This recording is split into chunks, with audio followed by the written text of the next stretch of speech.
tegna rendez-vous-ntsika Marseille 14 janvier io mbala valorombo tsary nisy tamin'ny tantara tagnatin'iny taogno tato valorombo lavalavany donc Marseille rendez-vous-ntsika vahery jiaby vitantsika agny programme agnatin'ny afisy agny Marseille ça va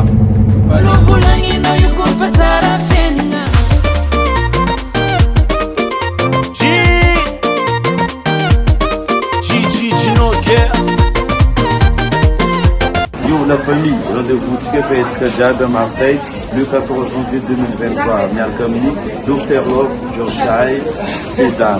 Donc, Tika Youssa Dingatika, pour la valeur bonne année, vous n'avez rendez-vous en impératif.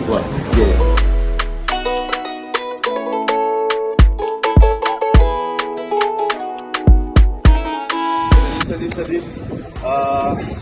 Marseille rendez-vous kami weekend mengarah meron kami Cesar, Mars ke po. Yung istorya ko na Marseille ang meron ko sa buong dengan saya bila mengarah si kalau kami